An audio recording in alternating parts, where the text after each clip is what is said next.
ఇక శివబాలకృష్ణ వ్యవహారంలో ఏసీపీ దూకుడు పెంచింది. శివబాలకృష్ణ కన్స్ట్రక్షన్ సంస్థలో ఫ్లాట్ కొనుగోలుకు బాలకృష్ణ చెల్లించిన డబ్బును సీజ్ చేసింది. ఆ ఫ్లాట్ కొనుగోలుకు బాలకృష్ణ 2,70,00,000 రూపాయలను చెల్లించారు. ఆ డబ్బును ఏసీపీ సీజ్ చేసింది.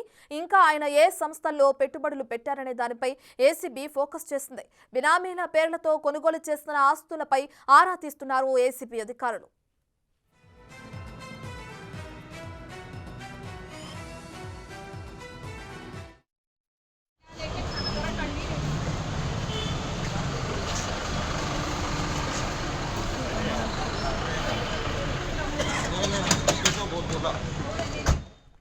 ఇక శివబాలకృష్ణ వ్యవహారంలో ఏసీబీ దూకుడు పెంచింది.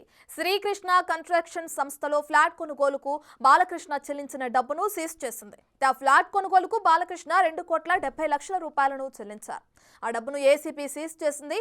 ఇంకా ఆయన ఏ సంస్థల్లో పెట్టుబడులు పెట్టారనే దానిపై ఏసీబీ ఫోకస్ చేసింది. అయితే బినామీల పేర్లతో కొనుగోలు చేసిన ఆస్తులపై కూడా ఆరా తీస్తున్నారు.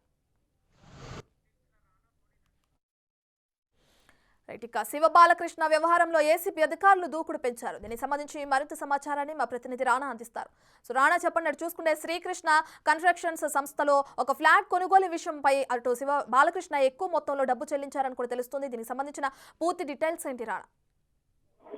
గత వారం నుంచి కూడా శివబాలకృష్ణకు సంబంధించిన బినామీలు ఇచ్చినటువంటి ఇన్ఫర్మేషన్ ప్రకారం దాని దగ్గరగా కూడా ఏపీపీ అధికారులు ఇన్వెస్టిగేషన్ చేస్తున్నారు. ఆ ఇన్వెస్టిగేషన్ భాగంగానే ఇవాళ చాలా కీలకమైనటువంటి అంశాన్ని వారు తెరకాయకు తీసుకొచ్చిన నేపథ్యం కాబట్టి శ్రీకృష్ణ కన్స్ట్రక్షన్ లో ఒక ఫ్లాట్ కొనుగోలు దాదాపు 2,70,00,000 దాకా కూడా ఆయన నగదు రూపంలో చెల్లించినట్టుగా అధికారులు గుర్తించారు. దాన్ని పూర్తిగా ఇవాళ సీజ్ చేసేటువంటి నేపథ్యంగా కనపడుతుంది.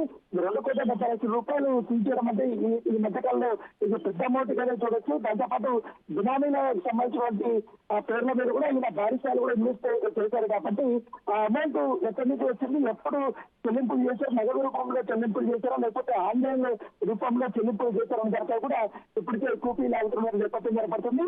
ఇప్పటికే శివబాలకృష్ణకు సంబంధించినటువంటి సోదరుడు నవీన్ కుమార్ ని అనేక రకాలుగా కూడా అధికారులు విచారించారు. విచారించిన తర్వాత ఒక ఇన్ఫర్మేషన్ వచ్చిన తర్వాత దాన్ని బేస్ తీసుకుని వీరు ఈ యొక్క దాడులు చేసుకోవడం నేపథ్యం కనపడుతుంది. దాంతో పాటు ఇప్పటి వరకు బాలకృష్ణ ఇంకా ఏ సంస్థల్లో పెట్టుబడులు పెట్టాడని దానిపై కూడా విచారణ పూర్తి స్థాయిలో చేస్తున్న నేపథ్యం కనపడుతుంది. బినామీల పేరుతోనే ఈ భారీగా ఆస్తులు కొనుగోలు చేశారు కాబట్టి వారిచ్చిన ఇన్ఫర్మేషన్ కేవలం ఇప్పుడు 4 మాత్రమే బినామీలు కనపడుతున్నారు. దాదాపు 10 మంది దాకా ఈ కేసులో శివబాలకృష్ణకి బినామీలుగా ఉన్నట్టుగా ప్రాథమికంగా ఆధారాలు సేకరించడం నేపథ్యం ఏర్పడుతుంది. దాని దగ్గరగా వారు విచారణ అయితే చేసుకోవడం నేపథ్యం ఏర్పడుతుంది. దాంతోపాటు ఈ కన్స్ట్రక్షన్ కంపెనీలలో ఎక్కువగా ఆయన దృష్టి పెట్టి ఇన్వెస్ట్మెంట్ అంతా కూడా ఆయన చేసినట్టు తెలుస్తుంది.